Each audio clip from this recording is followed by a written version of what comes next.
எல்லாருக்கும் வணக்கம். இது உங்கள் study with Dharshini YouTube channel. இந்த மாதிரி வீடியோவில் 28, 29 இந்த 2 தினங்களுக்கான current affairs, June current affairs பார்க்க போகிறோம். அதுக்கு முன்னாடி லாஸ்ட்டாக 27th ஜூன் கரண்ட் அஃபேர்ஸ் பார்த்துருப்போம் இல்லையா, அதோட ரிவிஷன் பார்த்துட்டு ஸ்டார்ட் பண்ணலாம். 27th June current affairs revision, ஒவ்வொரு கொஸ்டினுக்கும் ஆன்சர் வந்து நீங்கள் கமெண்ட் பண்ண ஆரம்பிச்சிடலாம்.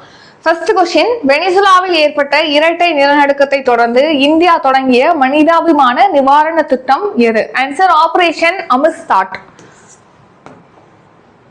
வெளிப்படையான வர்த்தகத்தை உறுதி செய்ய நாஃபெட் அறிமுகப்படுத்திய மின் ஏல தளம் எது? Answer nofex.in.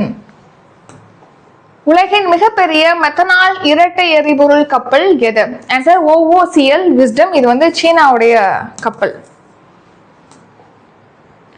அவசர மருத்துவ உதவியை விரைவாக வழங்க வடிவமைக்கப்பட்ட பைக் ஆம்புலன்ஸ் எது? ஆன்சர் ரக்ஷிதா.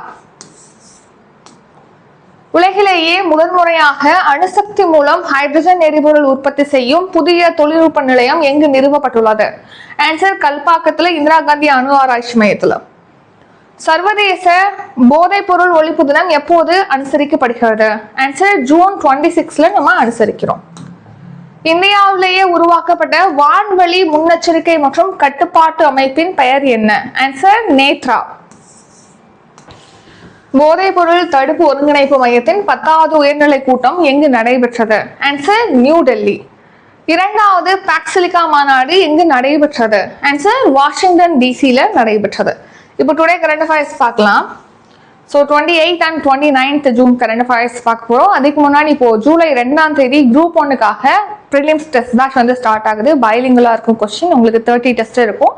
ஸோ உங்களுக்கு டெஸ்ட் லிங்க் அண்ட் PDF கொடுப்போம். படிக்கிறதுக்கு புக் லிங்க் கொடுப்போம். இந்த பேட்ச்ல நீங்க ஜாயின் பண்ணோம் அப்படின்னா ஃபீஸ் 999. ஓல்டு ஸ்டூடெண்டா இருக்கீங்க அப்படின்னா 899 ரூபாய் பே பண்ணலாம். டிஸ்கிரிப்ஷன்ல அதுக்கான டீடைல் கொடுத்துருக்கோம், செக் பண்ணி பார்த்துக்கோங்க. ஷெட்யூல் வேணுங்கிறவங்க கான்டாக்ட் நம்பர் டிஸ்கிரிப்ஷன்ல இருக்கு, அந்த நம்பருக்கு கான்டாக்ட் பண்ணி கேட்கலாம். இப்போ நம்ம கரண்ட் அஃபேர்ஸ் பார்க்கறதுக்கு முன்னாடி ஒரு குவாட் பார்த்துட்டு நம்ம ஸ்டார்ட் பண்ணலாம். ஸோ கவனிங்க. Thoughts become words, words become actions, actions become habits, habits become character, character becomes your destiny. அதாவது இப்போ நம்ம என்ன நினைக்கிறோமோ அந்த எண்ணங்கள் தான் வார்த்தையா மாறும். அந்த வார்த்தைகள் தான் நம்மளுடைய செயலா மாறும். அந்த செயல் தான் நம்மளுடைய ஹேபிட்ஸா, பழக்க வழக்கங்களா மாறும். அந்த பழக்கங்கள் நம்மளுடைய கேரக்டரை மாற்றி அமைக்கும். அந்த கேரக்டர், நீங்க எந்த கேரக்டர் இருக்கீங்களோ அதுதான் உங்களுடைய டெஸ்டினியா இருக்கும். ஸோ இப்போ என்ன பண்ணணும் அப்படின்னா, முதல் இடம் எங்க இருக்கு? தாட்ஸ். உங்களுடைய எண்ணங்களை முதல்ல சரியாக நீங்க வைக்கிறீங்க, உயர்ந்த எண்ணமா இருக்கு, சரியான எண்ணமா இருக்கு அப்படின்னா அது உங்களுடைய டெஸ்டினிக்கு வழிவகுக்கக்கூடிய ஒரு பாதையாக அந்த எண்ணம் தான் முதல் படியா இருக்கும். ஸோ எண்ணங்களை எப்போதும் உயர்வா வைங்க, நல்ல எண்ணங்களோட பழகுங்க, நம்பிக்கையோட இருக்கணும். இதெல்லாமே வந்து இன்னைக்கான குவாட். சரி, இப்போ நம்ம கரண்ட் அஃபேர்ஸ் பார்க்கலாம். அதுக்கு முன்னாடி அவார்ட்ஸ். First topic awards. எந்த நாட்டின் உயரிய விருதான Guardian of the blue Horizon விருது பிரதமர் மோடிக்கு வழங்கப்பட்டுள்ளது? Answer Seychelles. ஸோ செஷல்ஸ் நாட்டுடைய உயரிய விருதான Guardian of the blue Horizon அப்படிங்கிற விருதானது பிரைம் மினிஸ்டர் மோடிக்கு கொடுத்திருக்காங்க. இது பிரைம் மினிஸ்டர் மோடி பெற்ற 34வது சர்வதேச விருது. ரீசெண்ட் டேஸாவே நிறைய உயரிய விருதுகள் பிரைம் மினிஸ்டர் மோடிக்கு கொடுத்திருக்காங்க. நம்ம UNFAO வந்து அக்ரிகோலா பதக்கம்லாம் கொடுத்துருப்பாங்க, வேளாண்மையில சிறந்த பங்களிப்பு ஆற்றியமைக்காக. அந்த வரிசையில இப்போ guardian of the blue horizon விருதானது செஷல்ஸ் நாட்டுனால பிரைம் மினிஸ்டர் மோடிக்கு வழங்கப்பட்டிருக்கு. ஸோ இந்த விருது இப்போ கடல்சார் பாதுகாப்பு, கடல்சார் மேலாண்மையில முக்கியமான பங்களிப்பை ஆற்றியவங்களை பாராட்டினா இந்த விருதை முதன்முறையாக இப்போ ஸ்டார்ட் பண்ணியிருக்காங்க செஷல்ஸ். ஸ்டார்ட் பண்ண உடனே ஃபர்ஸ்ட் இந்த விருது யாருக்கு கொடுக்கப்பட்டிருக்கு அப்படின்னா நம்ம பிரைம் மினிஸ்டர் நரேந்திர மோடிக்கு தான் கொடுத்திருக்காங்க. ஸோ 34வது சர்வதேச விருது இது பிரைம் மினிஸ்டர் மோடிக்கு கொடுத்திருக்காங்க. கடல்சார் சூழல் அமைப்புகள்ல பாதுகாப்பு, பருவநிலை மாற்றத்தை எதிர்கொள்ளக்கூடிய திறன், நீல பொருளாதாரத்தில் நிலையான மேம்பாடு ஆகிய பங்களிப்புக்காக செஷல்ஸ் நாட்டினால புதுசா நிறுவப்பட்ட இந்த விருதானது பிரைம் மினிஸ்டர் மோடிக்கு கொடுத்திருக்காங்க. இப்போ புதுசா தான் அது நிறுவிருக்காங்க அந்த விருதை. So reason news. இந்தியாவில் 2வது உயரிய அமைதிக்கால விருது எதுனா கீர்த்தி சக்ரா விருது. ஸோ இப்போ கீர்த்தி சக்ரா விருது பார்த்தீங்கன்னா தமிழ்நாட்டுடைய லான்ஸ் நாயக் மீனாட்சி சுந்தரம் அவர்களுக்கு வழங்கப்பட்டிருக்கு. அடுத்து ரஷ்யாவுடைய கிராண்ட் சன் மாஸ்டர் விருதானது சுதர்ஷன் பட்நாயக் அவர்களுக்கு வழங்கப்பட்டிருக்கு. 2026ஆம் ஆண்டிற்கான சுற்றுச்சூழல் தலைமைத்துவ மிக்க திட்ட விருதானது சென்னை மெட்ரோ ரயில் லிமிடெட் நிறுவனத்துக்கு வழங்கப்பட்டிருக்கு. ஃப்ளாரன்ஸ் நைட்டிங்கேல் விருது பெற்றவர்கள்ல தமிழ்நாட்டிலேருந்து ஆர் சங்கர் சண்முகம் அவர்கள் பெற்றிருக்காங்க விருது. ஸோ நெக்ஸ்ட் விவசாய மேம்பாட்டுக்காக அக்ரிகோலா பதக்கம் வந்து ஃபுட் அண்ட் அக்ரிகல்ச்சர் ஆர்கனைசேஷன் கொடுத்துருக்காங்க. யாருக்குன்னா பிரைம் மினிஸ்டர் மோடிக்கு கொடுத்துருக்காங்க. அடுத்த அப்பாயின்மெண்ட்ஸ், உச்சநீதிமன்ற கொலீஜியம் குழுவில் புதிதாக நியமிக்கப்பட்டவர் யார்? Answer PS Narasimha. So collegium அப்படிங்கிறது பார்த்தீங்கன்னா இந்தியாவுடைய அரசியல் அமைப்புல கான்ஸ்டியூஷன்ல எங்கேயுமே கொலீஜியம் அப்படிங்கிற ஒரு சிஸ்டமோ அதோட பெயரோ மென்ஷன் பண்ணல. இருந்தாலும் கொலீஜியம் அமைப்பு அப்படிங்கிறது செயல்படுது. அதாவது உச்சநீதிமன்றத்துடைய பல்வேறு தீர்ப்புகள் அடிப்படையாக வச்சுதான் கொலீஜியம் அப்படிங்கிறது ஸ்டார்ட் பண்ணியிருப்பாங்க. கொலீஜியம்ங்கிறது எதுக்கான அமைப்பு அப்படின்னா உயர்நீதிமன்ற நீதிபதிகள் உச்ச நீதிமன்ற நீதிபதிகளை யாரை வந்து நீதிபதிகளா நியமிக்கலாம் அப்படின்னு சொல்லிட்டு பரிந்துரைகளை வழங்குறதா கொலீஜியத்தோட வேலை. ஸோ இப்போ இந்த கொலீஜியம் அப்படிங்கிறது CJI அதாவது சீஃப் ஜஸ்டிஸ் ஆஃப் இந்தியா இருப்பாங்க. 4 மூத்த நீதிபதிகள் வந்து இந்த கொலீஜியத்துல இருப்பாங்க. ஸோ இப்போ இந்த 4 நீதிபதிகள் இருக்காங்க இல்லையா, அவங்கள ஒருத்தங்களா தான் இப்போ PS நரசிம்மாவை அப்பாயிண்ட் பண்ணியிருக்காங்க. ஸோ இவர் தான் அந்த PS நரசிம்மா கொலீஜியம் குழுல இப்போ அப்பாயிண்ட் பண்ணியிருக்காங்க. உச்சநீதிமன்றத்துடைய 5வது மூத்த நீதிபதியா இவர் இருக்காரு. இப்போ கொலீஜியம் குழுல உறுப்பினராக அப்பாயிண்ட் பண்ணியிருக்காங்க. ஸோ உச்சநீதிமன்றம் உயர்நீதிமன்ற நீதிபதிகள்ல அவங்கள நியமிக்கிறது, அவங்க பணியிலேருந்து இன்னொரு பணியிட மாற்றம் செய்யறது, பதவி உயர்வு செய்யறது, இதுக்கெல்லாம் மத்திய அரசுக்கு வந்து கொலீஜியம் பரிந்துரை வழங்குறாங்க. உச்சநீதிமன்றத்துல ஏற்கனவே JK மகேஸ்வரி இருந்தாங்க, அவங்க பணி ஓய்வு பெறாங்க. ஸோ அதை எடுத்துதான் இந்த PS நரசிம்மா அவர்களை வந்து தேர்வு செஞ்சிருக்காங்க. நெக்ஸ்ட் ரீசன் நியூஸ், தமிழக அரசு தலைமை வழக்குரைஞர் பதவியிலேருந்து PS ராமன் வந்து ராஜினாமா பண்ணிட்டாரு. ஸோ நெக்ஸ்ட் வந்து விஜய் நாராயணன் அவர்கள் வந்து அப்பாயிண்ட் பண்ணியிருக்காங்க. தமிழ்நாடு உணவுத்துறை செயலராக அமுதா அவர்கள் வந்து இருக்காங்க. உச்சநீதிமன்றத்துக்கான புதிதாக நியமிக்கப்பட்ட நீதிபதிகள்ல தமிழ்நாட்டிலேருந்து மோகனா அவர்கள் வந்து நியமிக்கப்பட்டிருக்காங்க. ஐக்கிய நாடுகள் கடல் சட்டத்திற்கு சர்வதேச அமைப்புடைய நடுவர் நீதிமன்ற நீதிபதியா பிமல் N படேல் வந்து தேர்வு செய்யப்பட்டிருக்காரு. அடுத்து இந்தியாவுடைய மத்திய உளவுத்துறை அதாவது இன்டெலிஜென்ஸ் பியூரோ IP இருக்கும் இல்லையா, அதோடைய தலைவராக மகேஷ் தீட்சித் வந்து அப்பாயிண்ட் பண்ணியிருக்காங்க. உங்களுக்கான கொஸ்டின் என்னன்னா, உளவு பிரிவோட தலைவரா இப்ப யாரு இருக்காங்க? இதுக்கான ஆன்சரை கமெண்ட் பண்ணுங்க. இது உங்களுக்கான கொஸ்டின். நெக்ஸ்ட் நேஷனல் ஹார்மோஸ் நீரிணை எந்த 2 நாடுகளுக்கு இடையில் அமைந்துள்ளது? ஆன்சர் ஈரான் மற்றும் ஓமன். ஸோ ஈரான் நாட்டுக்கும் ஓமன் நாட்டுக்கும் இடையில தான் இந்த ஹார்மோஸ் நீரிணை அப்படிங்கிறது இருக்கு. பிளஸ் இதோட யுனைடெட் அரேப் எமிரேட்ஸும் பார்த்தீங்கன்னா அந்த பார்டர் ஷேர் பண்ணக்கூடிய நாடாக இருக்கு. இப்போ இந்த ஹார்மோஸ் நீரிணை ரீசன்ட் டேஸ்ல நம்ம அடிக்கடி பார்த்திருப்போம். ஏன்னா ஈரான் வந்து இந்த ஹார்மோஸ் நீரிணை க்ளோஸ் பண்ணியிருப்பாங்க. இப்போதான் 14 அம்சங்களோட அமைதி ஒப்பந்தம்ங்கிறது அமெரிக்காவோட சைன் பண்ணிருப்போம். ஸோ அதை எடுத்து இதை திறப்பதா சொல்லியிருப்பாங்க. இன்னொன்னு ஹார்மோஸ் நீரிணையில அந்த சரக்கு கப்பல்கள் போகிறது இல்லையா, அந்த போக்குவரத்தை முழுமையாக கட்டுப்படுத்துவதற்கான அதிகாரம் ஈரானுக்கு இருக்கு அப்படின்னு சொல்லியிருப்பாங்க. ஈரானும் ஓமனும் சேர்ந்து அங்கே ஹார்மோஸ் நீரிணையை கடத்தக்கூடிய சரக்கு கப்பல்கள் வந்து அதுக்கான அமௌண்ட்டை வந்து கொடுக்கணும் அப்படின்னு சொல்லிட்டு அந்த அமௌண்ட் ஃபிக்ஸ் பண்ண போறதுக்காக ஓமனோட பேச்சுவார்த்தை நடக்குது அப்படின்னு ரீசெண்டாக பார்த்துருப்போம். ஸோ இப்போ எதுக்காக இந்த ஸ்ட்ரைட் ஆஃப் ஹார்மோஸ் பத்தி பார்க்குறோம்? இப்போ ஸ்ட்ரைட் ஆஃப் ஹார்மோஸ் வந்து நியூஸ்ல இருக்கிறதுனால அதை பத்தி எந்தெந்த நாடுகள் பக்கத்துல இருக்கு, இதை கடந்து வரக்கூடிய நாடுகள் என்ன அப்படிங்கிறத பார்த்துக்கணும். ஈரான், ஈராக், சவுதி அரேபியா, ஐக்கிய அரபு அமீரகம், ஓமன், இவங்கெல்லாம் பார்த்தீங்கன்னா இந்த ஹார்மோஸ் நீரிணை வழியாக அவங்க கப்பல்கள் அப்படிங்கிறது கொண்டு செல்லப்படுகிறது. ஸோ எதுக்கு இடையில இருக்குன்னா பெர்ஷியன் கல்ஃபுக்கும் ஓமன் கல்ஃபுக்கும் இடையில தான் இந்த ஹார்மோஸ் நீரிணை அப்படிங்கிறது இருக்கு.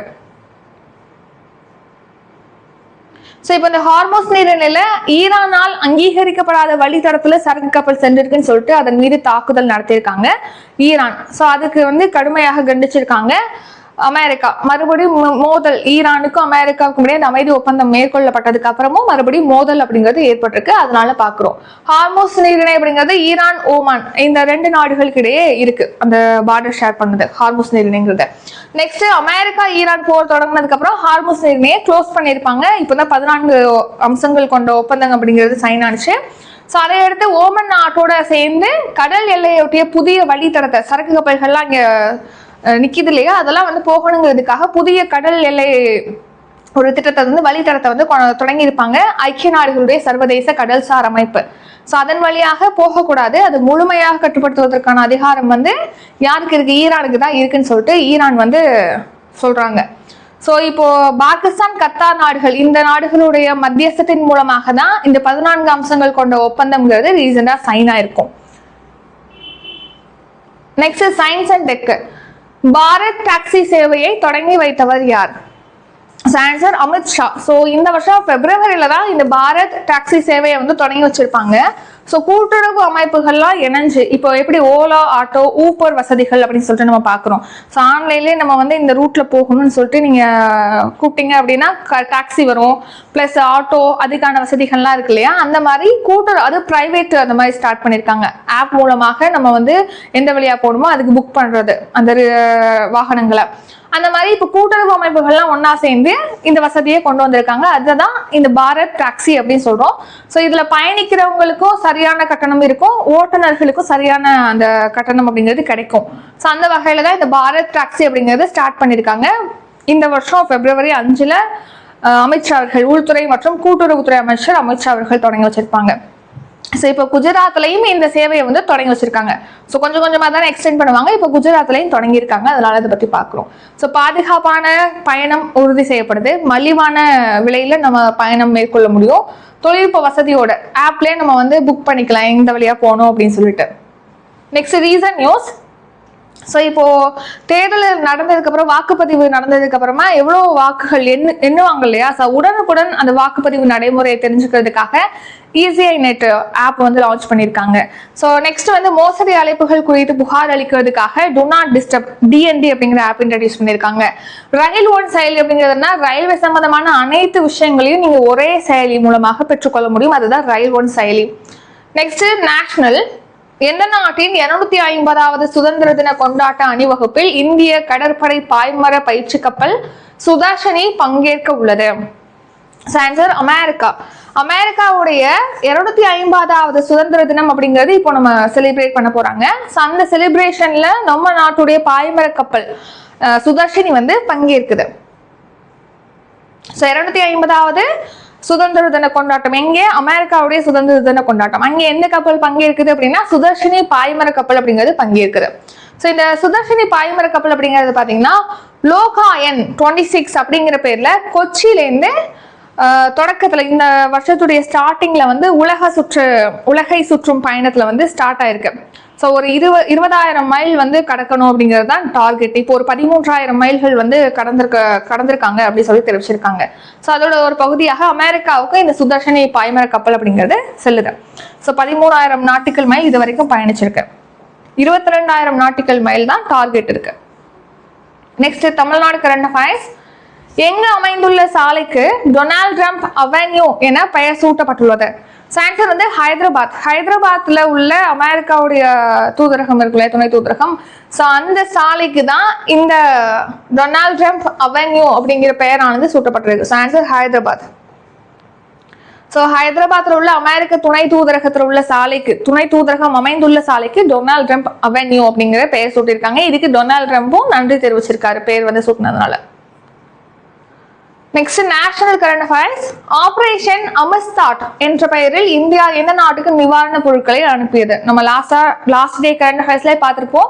எகைன் பார்க்கணும்னா இது இம்பார்ட்டன்டான உள்ளது, இன்னொன்று நியூஸ்லேயே அடிக்கடி பார்க்கறதுனால பார்க்குறோம். சரிங்களா? வெனிசுலால 7.2 அப்புறம் 7.5 அப்படிங்கிற ரிக்டர் அளவுகோல்ல இது பதிவாயிருக்கு. அந்த நிலநடுக்கங்கள், இரட்டை நிலநடுக்கங்கள் அப்படிங்கிறது ஏற்பட்டிருக்கு. அது ரிக்டர் அளவுகோல்ல 7.2 7.5 அலகுகளாக பதிவாயிருக்கு. ஸோ அந்த நிலநடுக்கத்தினால பாதிக்கப்பட்டுள்ள வெனிசுலாவுக்கு வந்து நிவாரண உதவி பொருட்களை வழங்கணும். 35 டன் நிவாரண பொருட்களை கொடுக்குறாங்க. ஆபரேஷன் அமஸ்தாட் கீழே 41 பேர் கொண்ட குழுவினர் வந்து இப்போ சென்று இருக்காங்க. எங்கன்னா வெனிசுலாவுக்கு. ஸோ அது போய் அங்கே ரீச் ஆயிருக்கு நிவாரண பொருட்கள் அப்படின்னு சொல்லி தெரிவிச்சிருக்காங்க. ஸோ 41 பேர் கொண்ட மீட்பு குழு சென்றிருக்கு. 2 C-17 விமானங்கள் மூலமாக தான் இந்த நிவாரண பொருட்கள் அப்படிங்கிறது அனுப்பி வைக்கப்பட்டிருக்கு. So next Tamil Nadu current affairs. Polio சொட்டு மருந்து எத்தனை வயதுக்குட்பட்ட குழந்தைகளுக்கு வழங்கப்படுகிறது? ஸோ 5 வயதுக்குட்பட்ட குழந்தைகளுக்கு பார்த்தீங்கன்னா போலியோ சொட்டு மருந்து அப்படிங்கிறது வழங்கிட்டு வராங்க. நம்ம இந்தியாவில் முன்னாடி வந்து 2 தவணைகளா போலியோ சொட்டு மருந்து அப்படிங்கிறது வழங்கப்பட்டு வந்துச்சு. ஸோ இப்போ என்ன பண்றாங்கன்னா ஒரே தவணையா 2004 வந்து இந்தியா வந்து அதாவது போலியோ நோய் இல்லாத நாடாக உருவெடுத்துருச்சு. ஸோ அதை அடுத்து வந்து ஒரு வருஷத்துக்கு ஒரு தடவை அப்படின்னு சொல்லிட்டு போலியோ சொட்டு மருந்துங்கிறது 5 வயதுக்குட்பட்ட குழந்தைகளுக்கு செலுத்தப்பட்டு வருது. இப்போ ரீசனா போலியோ சொட்டு மருந்து வழங்கும் திட்டத்தை வந்து முதலமைச்சர் ஜோசப் விஜய் அவர்கள் தொடங்கி வச்சிருப்பாங்க. ஸோ அதனால தான் இதை பத்தி பார்க்கிறோம். ஸோ தமிழ்நாட்டில் போலியோ தடுப்பு சொட்டு மருந்து வழங்கக்கூடிய முகாம்கள்ல இப்போ 51.86 லட்சம் குழந்தைகளுக்கு வழங்கியிருப்பதா சொல்லியிருக்காங்க போலியோ மருந்து. அதாவது 98.03% குழந்தைகளுக்கு போலியோ மருந்து அப்படிங்கறது வழங்கிட்டாங்க. ஸோ 5 வயதுக்கு உட்பட்ட குழந்தைகளுக்கு போலியோவை ஒழிக்கணும், அதாவது இளம்பிள்ளை வாதத்தை ஒழிக்கணும் அப்படின்னு சொல்லிட்டு இந்த சொட்டு மருந்துங்கிறது கொடுக்குறாங்க. ஒரு வருஷத்துக்கு 2 தவணையா இதுக்கு முன்னாடி கொடுத்தாங்க, இப்போ ஒரு தவணை தான் கொடுக்குறாங்க. போலியோ ஒழிக்கப்பட்ட நாடுகள்ல இந்தியாவும் ஒரு நாடா 2004 இணைஞ்சிருக்கும். ஸோ மொத்தமா தமிழ்நாட்டில் 52.91 லட்சம் குழந்தைகளுக்கு வழங்கணும், 5 வயதுக்கு உட்பட்ட குழந்தைகளுக்கு போலியோ மருந்து வழங்கணுங்கிறது தான் டார்கெட். அடுத்து நேஷனல், இந்தியா செஷல்ஸ் இடையே எத்தனை ஒப்பந்தங்கள் கையொப்பமாகி உள்ளன? 19 ஒப்பந்தங்கள் கையொப்பமாயிருக்கு. ஸோ இப்போ செஷல்ஸ் நாட்டிற்கு சென்றிருக்காங்க இல்லையா பிரைம் மினிஸ்டர் மோடி, இதுக்கிடையில பாத்தீங்கன்னா இந்தியாவுக்கும் செஷல்ஸுக்கும் இடையே ஒரு 19 அக்ரிமெண்ட் அப்படிங்கிறது சைன் ஆயிருக்கு. பாதுகாப்பு, கடல்சார் பாதுகாப்பு, டிஜிட்டல் டிரான்சாக்ஷன், அப்புறம் ஸ்பேஸ் ரிலேட்டடான விஷயங்கள், ஹெல்த், அக்ரிகல்ச்சர், எஜுகேஷன், இந்த மாதிரி பல்வேறு துறைகள்ல ஒத்துழைப்பை ஏற்படுத்தும் வகையில இந்தியாவுக்கும் செஷல்ஸுக்கும் இடையே 19 ஒப்பந்தங்கள் அப்படிங்கிறது சைன் ஆயிருக்கு. ஸோ நெக்ஸ்ட் செஷல்ஸ் உடைய 50வது ஆண்டு தேசிய விழா அப்படிங்கிறது ஜூன் 29 செலிப்ரேட் பண்றாங்க. ஸோ அதையொட்டி நாடாளுமன்றத்தில் பார்த்தீங்கன்னா பிரைம் மினிஸ்டர் மோடி அவர்கள் பேசியிருப்பாங்க. ஸோ அதன்படி செஷல்ஸ் நாட்டுடைய நாடாளுமன்றத்தில் உரையாற்றிய உலக தலைவர், முதல் உலக தலைவர் அப்படிங்கிற, அதாவது முதல் இந்திய தலைவர் அப்படிங்கிற பெருமையை நம்ம பிரைம் மினிஸ்டர் மோடி பெற்றிருக்காங்க. அடுத்து வியட்நாமுக்கும் இந்தியாவுக்கும் இடையே 13 அக்ரிமெண்ட் சைன் ஆயிருக்கு. இந்தியாவுக்கும் ட்ரினிடாட் டொபாக்கோ இந்த 2 நாடுகளுக்கும் இடையே 8 ஒப்பந்தங்கள் சைன் ஆயிருக்கு. இந்தியாவுக்கும் ஓமனுக்கும் இடையே உள்ள அந்த ஃப்ரீ ட்ரேட் அக்ரிமெண்ட்ங்கிறது டிசம்பர் 2025 சைன் ஆனிச்சு. நெக்ஸ்ட் இந்தியா ஸ்லோவேக்கியா இடையே 11 அக்ரிமெண்ட் சைன் ஆயிருக்கு. இந்தியா இங்கிலாந்து இடையே ஃப்ரீ ட்ரேட் அக்ரிமெண்ட் அப்படிங்கிறது ஜூலை 15 அமலுக்கு வரும் அப்படின்னு சொல்லி தெரிவிச்சிருக்காங்க. அடுத்த எக்கனாமிக் கரண்ட் ஃபைல்ஸ், ஜிஎஸ்டி முறையை தொடங்கி வைத்தவர் யார்? ஆன்சர் பிரணாப் முகர்ஜி. 2017 ஜூலை 1 நாடு முழுக்க ஜிஎஸ்டிங்கிறது நடைமுறைப்படுத்தப்பட்டது. அப்போ குடியரசுத் தலைவராக இருந்த பிரணாப் முகர்ஜி அவர்கள் தான் ஜிஎஸ்டி, அதாவது குட்ஸ் அண்ட் சர்வீசஸ் டாக்ஸ் அப்படின்னு சொல்லிட்டு நம்ம பார்ப்போம், சரக்கு மற்றும் சேவை வரி. ஸோ ஸ்டார்டிங்ல 15%, 12%, அப்புறம் 18%, 28% சொல்லிட்டு வரி விகிதங்கள்ல ஜிஎஸ்டிங்கிறது வசூலிக்கப்பட்டது. அதுக்கப்புறமா போன வருஷம் செப்டம்பர்ல தான் ஜிஎஸ்டி 2.0 அப்படின்னு சொல்லிட்டு ஜிஎஸ்டி சீர்திருத்தங்களை அறிமுகப்படுத்தி அதுல 5%, 18% அப்படின்னு சொல்லிட்டு 2 விகிதங்களாக குறைச்சிருப்பாங்க அந்த ஜிஎஸ்டி டாக்ஸேஷன், அந்த அடுக்குகளை, வரி அடுக்குகளை, அந்த ஸ்லாப்ஸ். ஸோ அதன்படி இப்போ எதுக்காக அதை பத்தி பாக்குறோம் அப்படின்னா, ஜிஎஸ்டி இன்ட்ரடியூஸ் பண்ணி இப்போ 10 இயர்ஸ் கம்ப்ளீட் ஆகுதுன்னு சொல்லியிருக்காங்க. அதாவது ஆக்சுவலா பார்த்தா 9 இயர்ஸ் கம்ப்ளீட் ஆகி 10th இயர்ல ஸ்டார்ட் ஆகுது ஜிஎஸ்டி ஸ்டார்ட் பண்ணி. ஸோ இதை யார் ஸ்டார்ட் பண்ணிருப்பாங்கன்னா பிரணாப் முகர்ஜி ஸ்டார்ட் பண்ணிருப்பாங்க. ஜிஎஸ்டி வருவாய் அப்படிங்கிறது 2017 to 18 89,700 கோடியா இருந்துச்சு. அது கடந்த நிதியாண்டுல 1.85 லட்சம் கோடியா இன்க்ரீஸ் ஆயிருக்கு. ஜிஎஸ்டி வசூலுங்கிறது ஒவ்வொரு மாசமே இன்க்ரீஸ் ஆகுது நம்ம பாக்குறோம். ஸோ நெக்ஸ்ட் வரி விகிதங்கள் 28%, 18%, அப்புறம் 12, 15 இருந்துச்சு, 4 விகிதங்களா 4 ஸ்லாப்பா இருந்துச்சு. அதை 5%, 18% குறைச்சிட்டாங்க. ஆடம்பரமான பொருட்களுக்கு 40% ஜிஎஸ்டி அப்படிங்கிறது விதிக்கப்படுது. சேம் அதே தான் இங்கேயும் நம்ம கொடுத்துருப்போம். Next science and tech, Aarogya Setu செயலி கீழ்கண்ட எதனுடன் தொடர்புடையது? ஆன்சர் மருத்துவம். ஸோ ஆரோக்கிய சேது செயலி இது பாத்தீங்கன்னா இப்போ 2.0 இந்த ஆப்ல 2.0 இன்ட்ரடியூஸ் பண்ண போறதா சொல்லியிருக்காங்க. ஆரோக்கிய சேது செயலி ஃபர்ஸ்ட் இனிஷியலா லான்ச் பண்ணும்போது அது எதுக்காகனா கரோனா நோயாளிகள் அவங்களோட தொடர்பு கொண்டவங்க இருந்திருப்பாங்க இல்லையா, அவங்களெல்லாம் கண்டறியணுங்கிறதுக்காக ஃபர்ஸ்ட் இனிஷியலா லான்ச் பண்ணது. அதுக்கப்புறமா இப்போ 2.0 லான்ச் பண்ண போறாங்க. இதுனா ஒவ்வொரு நோயாளியுமே அவங்களுடைய அந்த ஹெல்த் ஸ்டேட்மெண்ட் செக் பண்ணிக்கலாம். இந்த நாள் ஹாஸ்பிட்டல் போயிருக்கோம்னா அவங்களுக்கு இந்த ட்ரீட்மெண்ட் அவங்களுக்கு பெற்றிருக்கும். ஸோ இன்னொரு நாள் ஹாஸ்பிட்டல் போகும்போது இன்னொரு ஹாஸ்பிட்டலுக்கே அவங்க போனாங்க அப்படின்னா இந்த ஸ்டேட்மெண்ட்டை வச்சு இவங்களுக்கு முன்னாடி இந்த ட்ரீட்மெண்ட்லாம் கொடுத்துருக்காங்கன்னு அந்த டாக்டர் தெரிஞ்சுக்கிட்டு வேற ஒரு கரெக்டான ட்ரீட்மெண்ட் அவங்க ஃபாலோ பண்றதுக்கு இது யூஸ்ஃபுல்லா இருக்கும். ஸோ அந்த மாதிரி தனிநபருடைய அந்த சுகாதார பதிவுகளை பதிவுகளுக்காக தான் இந்த ஆரோக்கிய சேது செயலி 2.0 அப்படிங்கிறது லான்ச் பண்ண போறாங்க. நெக்ஸ்ட் இப்போ ஒவ்வொரு மருத்துவ கிளினிக் எல்லாம் இருக்கு இல்லையா, அந்த கிளினிக் குறைந்த விலையில இலகுரக மருத்துவ மேலாண்மை தகவல் அமைப்பு மென்பொருளை வழங்க போறதா, அதாவது குறைந்த விலையில வழங்க போறதா சொல்லியிருக்காங்க. ஒவ்வொரு கிளினிக்லயுமே போனீங்கன்னா அந்த மருந்துகள் வந்து வாங்கும்போது அந்த மானிட்டர்ல டைப் பண்ணுவதை பார்த்துருப்போம். ஸோ டிஜிட்டலைஸ் பண்றது, என்னென்ன மருந்து பொருட்களை அவங்க விற்பனை செஞ்சிருக்காங்க அந்த மாதிரி பதிவுகளை அவங்க வந்து பண்ணிக்கிறதுக்காக, டிஜிட்டலைஸ் பண்றதுக்காக தான் இது. ஸோ நோயாளர்களை பதிவு செய்யறது, யார் யாரெல்லாம் அந்த கிளினிக் வந்திருக்காங்க அதை பதிவு செய்யறது, மருத்துவர்களுடைய ஆலோசனைகள், அப்புறம் எவ்வளவு மருந்து கையில இருக்கு அப்படிங்கிற மாதிரியான விஷயங்கள்லாம் இதுல சிஸ்டம்ல ஏற்றி வச்சுக்கிறது. அடுத்த பில்லு, கட்டணங்களை கொடுக்குறாங்க இல்லையா, ஒரு ஸ்லிப் எல்லாம் நமக்கு கட்டணம் ஈஸியாக 2 தட்டு தட்டினாங்கன்னு நமக்கு கொடுத்துறாங்க இல்லையா, அந்த மாதிரி அந்த மருத்துவ விஷயங்களை வந்து டிஜிட்டலைஸ் பண்றதுக்காக, ஸோ எளிய முறையில கிளினிக்குகளுக்கு வந்து ஹெல்ப் பண்றதுக்காக குறைந்த விலையில இந்த சிஸ்டத்தை வந்து கொடுக்கறதுக்கு, இப்போ மென்பொருளை கொடுக்கறதுக்கு மத்திய அரசு வந்து இந்த திட்டத்தை தொடங்கி வச்சிருக்காங்க. ஸோ நெக்ஸ்ட் ஆரோக்கிய சேது, மக்கள் வந்து அவங்களுடைய தனிப்பட்ட மருத்துவ சிகிச்சை பதிவுகளை பராமரிப்பு செய்யறதுக்காக இந்த ஆரோக்கிய சேது செயலி. ஸோ ஆரோக்கிய சேது செயலி ஏற்கனவே சொன்னதா ஃபர்ஸ்ட் கரோனாக்காக இன்ட்ரோடியூஸ் பண்ணியிருப்பாங்க. அதுக்கப்புறம் இப்போ தனிப்பட்ட விவரங்கள், அந்த மருத்துவ விவரங்களை வந்து பதிவு செய்யறதுக்காக இன்ட்ரோடியூஸ் பண்றாங்க. நெக்ஸ்ட் இந்த கிளினிக்குகளுக்காக மென்பொருள், இலகுரக மென்பொருள் கொடுக்க போறாங்க இல்லையா குறைந்த விலையில, அதுக்காக ஈஸ்வத் கிளினிக் அப்படிங்கிற வலைதளத்துல ஒரு 800 கிளினிக்குகள் பதிவு செஞ்சிருப்பதா சொல்லியிருக்காங்க. இது ஒரு கண்டெக்ஸ்ட். அது உலக யோகாசன சாம்பியன்ஷிப் போட்டியில் இந்தியா எத்தனை பதக்கங்களை வென்றுள்ளது? ஆன்சர் 102 பதக்கங்களை வென்றிருக்கு. ஸோ இப்போ குஜராத்ல அகமதாபாத்ல உலக யோகாசன சாம்பியன்ஷிப் போட்டி அப்படிங்கிறது நடைபெற்றது. அதுல இந்தியா வந்து 102 பதக்கங்களை வின் பண்ணிருக்கு. மொத்தமா நாடு முழுக்க நடந்த போட்டிகள்ல 114 பதக்கங்களை வின் பண்ணிருக்கு இந்தியா. ஸோ நெக்ஸ்ட் இதை பத்தி எதை சொல்லியிருக்காங்கன்னா, மனதின் குரல் நிகழ்ச்சி அப்படின்னு சொல்லிட்டு ஒவ்வொரு மாதத்துடைய கடைசி ஞாயிற்றுக்கிழமையில பிரைம் மினிஸ்டர் மோடி வந்து வானொலி உரையாற்றுறாங்க. அந்த மனதின் குரல் நிகழ்ச்சி வானொலி உரையில தான் இந்த விஷயங்கள்லாம் சொல்லியிருப்பாங்க. இன்னும் நிறைய இம்பார்ட்டன்ட் ஃபேக்ட்ஸ் எல்லாம் பேசியிருப்பாங்க. ஸோ அது என்னன்னு பார்க்கலாம். ஃபர்ஸ்ட் பாருங்க, கனரக ராணுவ போக்குவரத்து விமானம் C295 இதை வந்து வாங்குறதுக்கு நம்ம பிரான்ஸோட ஒப்பந்தம் மேற்கொண்டிருக்கோம். 56 விமானங்களை வாங்குறதுக்கு. இதுல ஃபர்ஸ்ட் விமானம் அப்படிங்கிறது வெற்றிகரமாக தயாரிக்கப்பட்டு அதோடைய முதல் பயணத்தை இப்போ ஜூன் 10 மேற்கொண்டிருக்கு. ஸோ நெக்ஸ்ட் இந்த 56 விமானங்களை வாங்குறதுக்கு நமக்கு அக்ரிமெண்ட் போட்டிருக்கோம் இல்லையா, அதுல 40 விமானங்கள் இந்தியாவில் தயாரிக்கப்பட போகுது. ஸோ இதுக்காக ஏர்பஸ் நிறுவனத்தோட டாடா அட்வான்ஸ் சிஸ்டம்ஸ் நிறுவனமானது ஒப்பந்தம் பண்ணியிருக்காங்க. ஸோ இதுக்காக இந்த விமானங்களை தயாரிக்கிறதுக்காக குஜராத்ல வதோதரால ஆலை அமைக்கப்பட்டிருக்கு. உள்நாட்டிலே வடிவமைக்கப்பட்ட INS துனாஹிதி, அப்புறம் INS சன்ஷோதக், INS அக்ரை, இந்த 3 கப்பல்களும் நாட்டுக்கு அர்ப்பணிச்சிருக்காங்க ரீசெண்டா. அடுத்து உள்நாட்டிலே தயாரிக்கப்பட்ட long range land attack cruise missile DRDO ரீசெண்டா டெஸ்ட் பண்ணியிருக்காங்க இந்த மிசைலை. பிரதமருடைய விபத்து காப்பீடு திட்டத்தின் கீழ் 58 கோடிக்கும் மேற்பட்டவங்க இணைஞ்சிருக்கதா சொல்லியிருக்காங்க. ஸோ விபத்துல இறந்துட்டாங்க அல்லது அவங்களுக்கு உடல் பாதிப்பு, ஏதாவது கைகளை எழுந்துறாங்க, அந்த மாதிரி ஏதாவது டிசபிலிட்டி ஆயிடுறாங்க அப்படின்னா அவங்களுக்கு இதுல காப்பீடு கொடுக்குறாங்க.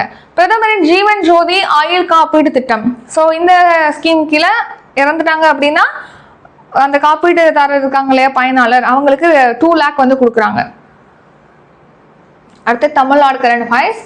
கர்நாடகத்தில் தக்ஷண பினாக்கினி என அழைக்கப்படும் ஆறு எது? ஸோ ஆன்சர் வந்து தென்பண்ணை ஆறு தான் தக்ஷண பினாக்கினி. நம்ம தமிழ்நாட்டில் தென்பண்ணை ஆறுன்னு சொல்லுவோம், அது வந்து கர்நாடகால தக்ஷண பினாக்கினி அப்படின்னு சொல்லிட்டு அழைக்கப்படுது. ஸோ ஆன்சர் தென்பண்ணை ஆறு. இப்போ எதுக்காக இந்த ஆறை பத்தி பார்க்கணும்னா, தென்பண்ணை ஆற்றின் குறுக்கே வந்து கர்நாடகா அணை அமைக்கிறாங்க இல்லையா, அந்த 2016 அணை கட்டுறது சம்பந்தமான ப்ராப்ளம் சம்பந்தமா ஒரு நடுவர் குழு அமைக்கணும் அப்படின்னு சொல்லிட்டு தமிழக விவசாயிகள் வந்து அதுக்கான தீர்வை நோக்கி எதிர்பார்த்து கொண்டு இருக்கதா கண்டெக்ஸ்ட் இருக்கு. அதனாலதான் இதை பத்தி பார்க்கிறோம்.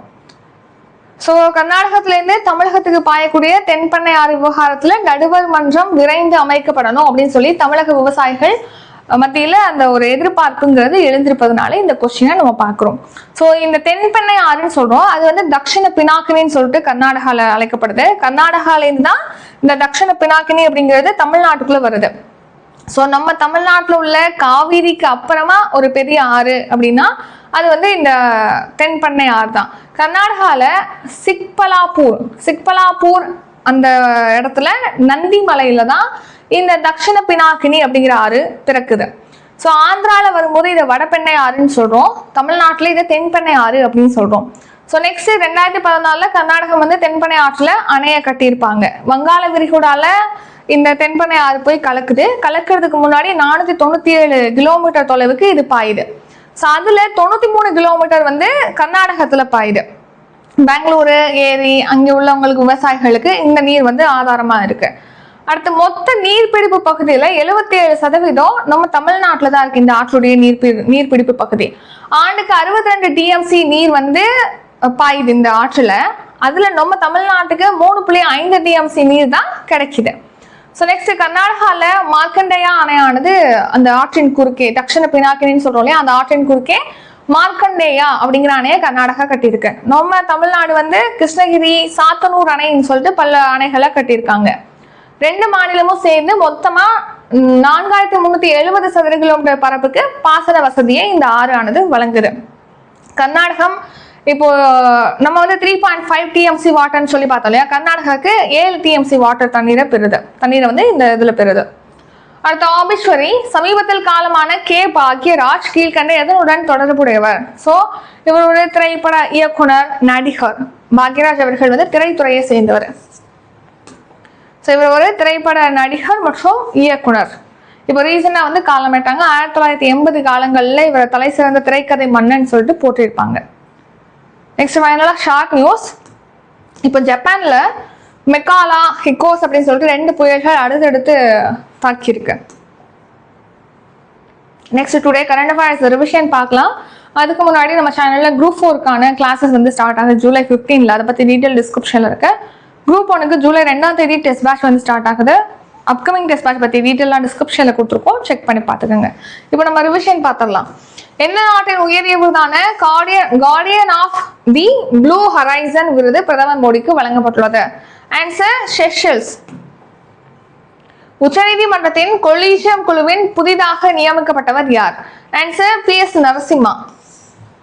ஹார்மோஸ் நீரிணை எந்த 2 நாடுகளுக்கு இடையில் அமைந்துள்ளது? ஆன்சர் ஈரான் மற்றும் ஓமன். பாரத் டாக்ஸி சேவையை தொடங்கி வைத்தவர் யார்? ஆன்சர் அமித்ஷா. எந்த நாட்டின் 250வது சுதந்திர தின கொண்டாட்ட அணிவகுப்பில் இந்திய கடற்படை பாய்மர பயிற்சி கப்பல் INS சுதர்ஷினி பங்கேற்க உள்ளது? Answer America. எங்கு அமைந்துள்ள சாலைக்கு டொனால்ட் ட்ரம்ப் அவென்யூ என பெயர் சூட்டப்பட்டுள்ளது? ஆன்சர் ஹைதராபாத். ஆபரேஷன் அமர்ஸ்தாட் என்ற பெயரில் இந்தியா எந்த நாட்டுக்கு நிவாரணப் பொருட்களை அனுப்பியுள்ளது? Answer Venezuela. போலியோ சொட்டு மருந்து எத்தனை வயதுக்குட்பட்ட குழந்தைகளுக்கு வழங்கப்படுகிறது? Answer 5 years. இந்தியா செஷல்ஸ் இடையே எத்தனை ஒப்பந்தங்கள் கையொப்பமாகி உள்ளது? ஆன்சர் 19 ஒப்பந்தங்கள் கையொப்பமாகி உள்ளது. GST முறையை தொடங்கி வைத்தவர் யார்? ஆன்சர் பிரணாப் முகர்ஜி. ஆரோக்கிய சேது செயலி கீழ்கண்ட எதனுடன் தொடர்புடையது? ஆன்சர் மருத்துவம். உலக யோகாசன சாம்பியன்ஷிப் போட்டியில் இந்தியா எத்தனை தங்க பதக்கங்களை வென்றுள்ளது? ஆன்சர் 102 பதக்கங்கள். கர்நாடகத்தில் தக்ஷண பினாக்கினி என அழைக்கப்படும் ஆறு எது? ஆன்சர் தென்பெண்ணை ஆறு. சமீபத்தில் காலமான கே பாக்யராஜ் கீழ்கண்ட எதனுடன் தொடர்புடையவர்? ஆன்சர் திரைத்துறை. இதுடன் இன்றைக்கான கரண்ட் அஃபேர்ஸ் வீடியோ நிறைவடைகிறது. இந்த வீடியோ உங்களுக்கு பிடிச்சிருந்தா லைக் பண்ணுங்க, ஷேர் பண்ணுங்க. நம்ம சேனலை நீங்க இன்னும் சப்ஸ்கிரைப் பண்ணலன்னா மறக்காம சப்ஸ்கிரைப் பண்ணிக்கோங்க. நன்றி, வணக்கம்.